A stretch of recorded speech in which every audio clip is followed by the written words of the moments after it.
Two players in the lower left position, spawning as the red Protoss player. He plays for Team Neurosoft. He has so far been very aggressive all game. It is Welmu. And now his opponent in the lower right, succumbing to said aggression in game 1, valiantly fighting it off, not once but twice in game 2, we do have the blue Protoss player. It is Verdi.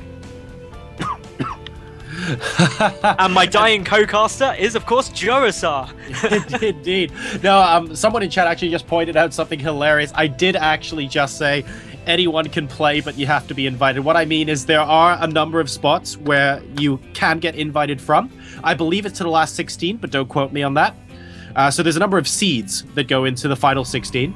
And after that, anyone can play in the open, and there's also a bring your own computer tournament where the winners, like the top X of that, also get seeded into the final 16 alongside the ones that get paid and invited. So there's a lot on the line here because this is one of the spots that gets you the direct seed, and this best of 3 will determine one of them. And of course, the other one we're going to be casting immediately after this game, and that's really exciting as well because Heart is going to be playing against Sage. So a beautiful TVP there to wrap the night up against two very, very high-level Korean players.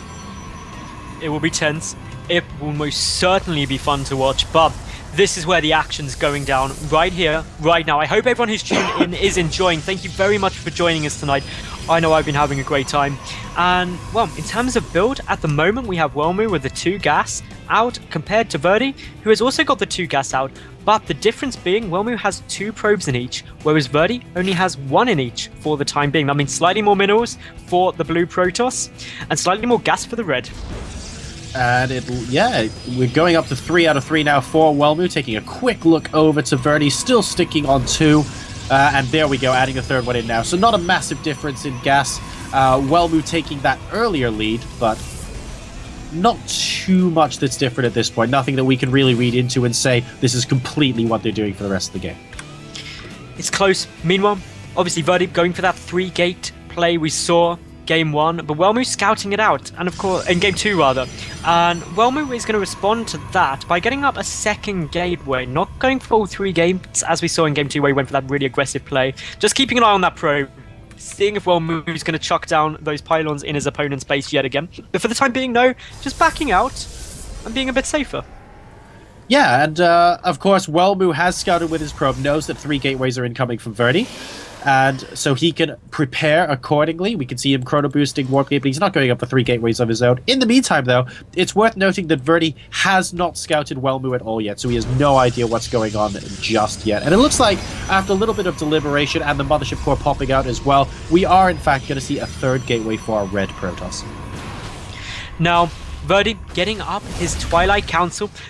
Also spotting that the Mothership Core is out for both players, of course, critical to this matchup now. But Welmu yet again going for the Stargate. He does like his Stargates this series, doesn't he? He really does, and it's worked once for him, but it worked once for him when he sniped off his opponent's Mothership Core, and then it really didn't work once for him. And it looks like we're going to be seeing a game number 3 where he puts his faith in exactly the same thing once again. Let's see how he fares this time around, but that's going to be a major, major game switcher. On the flip side, though, we have Verdi going for a reasonably quick Twilight Council and Blink. So this is very interesting play out from him as well. Don't forget, he does have his Mothership Core out, so he's going to be able to use that to blink into his opponent's main.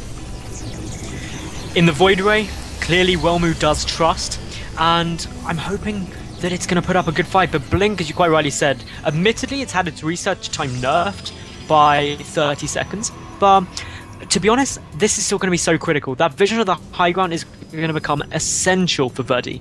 And if Welmu was able to snipe off the Mothership Core, it could be a little bit problems. Yeah, I think it could be. Verdi going up to a 4th gateway as well, and he's currently still 1 base, so he's definitely putting a lot of faith into this Blink time again. Oh, is that Hallucinated Phoenix going to go down? Yes, it does, before it gets to see the Twilight Council. He big from Verdi there. He did not want his opponent to see what he was going, and the Twilight remains in the dark.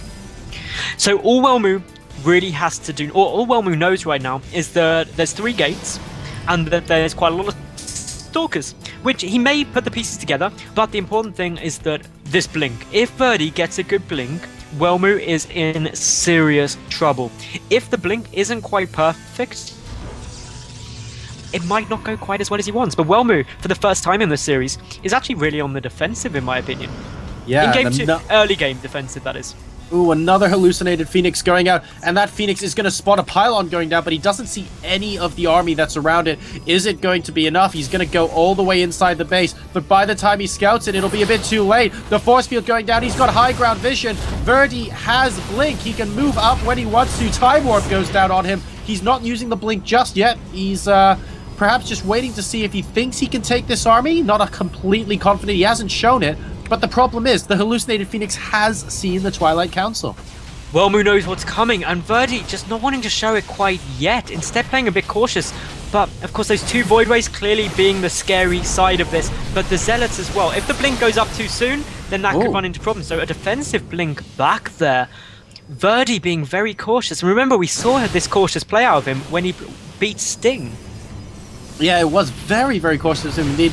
Let's see if he starts blinking. Okay, he's going to start blinking backwards here. It's just normal blink micro. But look at how quickly those Void Rays take down the Stalkers. Unless we get an offensive blink in to pick off all the Void Rays and then pop out, Verdi's going to find it reasonably tough here, because the Zealots will be able to tank a fair amount of damage as long as Verdi stays bunched up. Now, Welmu has taken the supply lead. Their worker count's basically the same, so a slight army lead for Welmu at the moment, 51 to 42. And the third Void Ray has now popped. That's going to be even more damage. One more Stalker goes down for free, and you can't be sacrificing Stalkers quite now.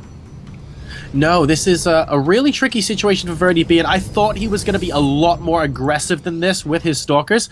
If we take a look at what each player has, 20 Stalkers versus 5, 1 Zealot versus 10, though, for the defending player, and we have 3 Void Rays and 4 Sentries to boot. And it looks like now we're going to be seeing some Oracles coming in from Welmu as well, so he is going to, while being soft-contained, go to the main base of Verdi and try and pick workers off. I like this move from him.